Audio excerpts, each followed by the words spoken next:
Welcome to Battles of Faith. We're your hosts, Ivor and Atante Myers.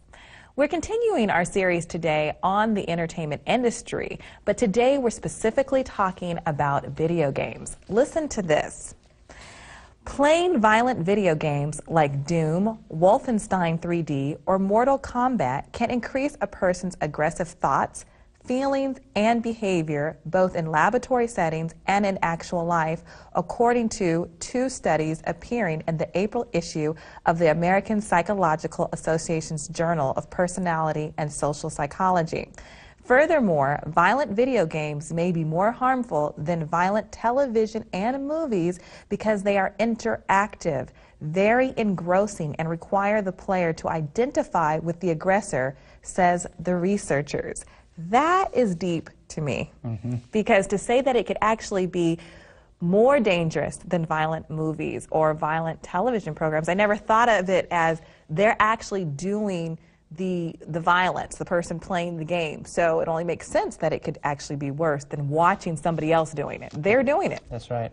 One of the words, a couple of the words you mentioned in there are striking, because it mentions that this, the video game industry or video games in itself can have an effect upon the thoughts and the feelings or the emotions, is what I believe you said. And we've seen in other programs that those two things combined, the thoughts and the feelings combined, make up the moral character. So here you have a secular source, and what was the source of that anyway? It was the American Psychological Association. Okay, the American Psychological Association saying that video games can actually have an effect upon our characters, basically. And so this is an issue that is really taking the world by storm. Video games have exploded upon the scene, and I mean, young people all over this planet are becoming more and more engrossed in video games, even so more now than movies and music, which is amazing. It's true. It's taking up so much of their time. In other shows, we mentioned that young people are playing at least 7 hours of video games, and probably even more now in a week, in a 1 week period. But I want to say that in this program about video games, there are so many adult men who are very addicted to this program. I was talking to someone the other day who just said that's all my husband does once he comes home from work.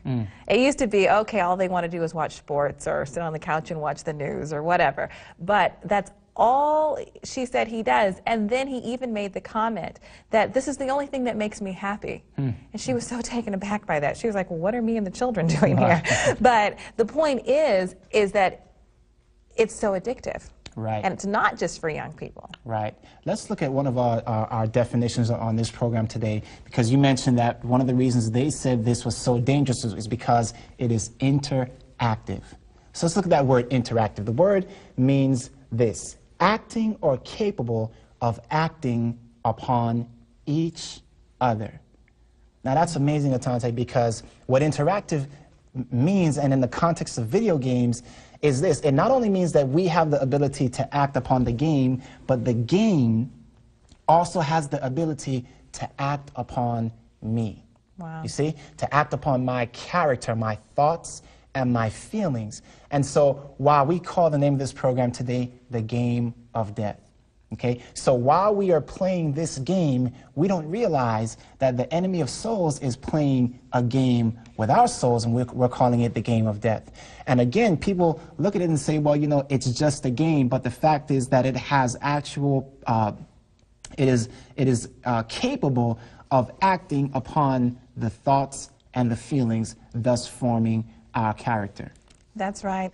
And I know that we'll be talking more about this later on in this program, but I don't understand why parents allow their children to play these games where their children actually have to do the killing and have to do the aggressive fighting in the video game, where the Bible, you know, is clear, especially about killing. Thou shalt not kill. So why should we practice on video games? Right. Well, you know, I think we'll find the answer in Genesis chapter 3, and we invite you to open your Bibles with us.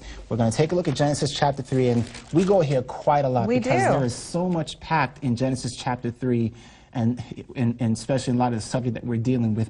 But I want to share something with you in particular in Genesis chapter 3. We read here this story again of Adam, or rather of Eve, and her dialogue with the serpent, okay? And God tells her, don't eat from this tree. And the serpent comes and says, it's all right, you can eat from the tree.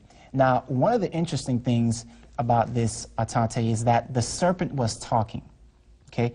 Why was the serpent talking? God did not create a serpent to talk. That's right. This is one of the things that attracted Eve. How is it that this serpent is talking? Well, it's assumed that this serpent, he's hanging around the tree of what? Knowledge of good and evil. And he's saying, Eve, listen, eat from this tree. Nothing's going to happen to you. I think it's safe to assume that the serpent himself had already taken from the tree and said, hey, look, or pretended that he took from the tree and said, hey, look, nothing's wrong with me. That's what I imagine when I think of that scene. So watch this now. There was a demonstration of evil. Okay? Now, I want to focus in on that theme for a moment. I want to put the word up, demonstration. What does the word mean? Demonstration means to present by experiments, examples, or practical application, to explain or to illustrate. Okay? So this is what Satan did. He knew that Eve would not have gone out and ventured out on her own to do this evil, so he had to first give her a demonstration. Okay? Now, what did the demonstration do? It made her think that, oh, look at him, he's fine, nothing happened to him. That's right. The demonstration rendered evil harmless. You see? So once Eve decided in her mind, well, God told me not to eat from this tree, but according to the demonstration that I have seen, there's really no evil here. The serpent isn't harmed. The tree looks good for food. And so what that demonstration of evil did is it broke down Eve's resistance. It broke down her barrier to evil. And in this way, she was deceived. In this way, she was lost.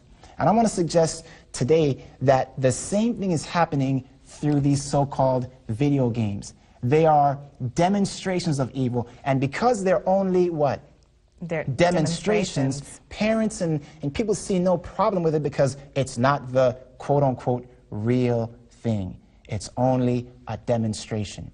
But we need to understand that what the demonstration does is it says in the mind of a young person, oh, what I am doing here on this video game killing is not evil, because the killing is only happening in demonstration mode. And I think all the parents of those children who actually committed the crime and did school shootings never would have thought that the video games that they purchased and allowed their children to play and participate in could have actually trained them to be killers. That's right. They didn't think, you know, they just thought, hey, this is what young people are doing. It's innocent, it's fun, it keeps them at home.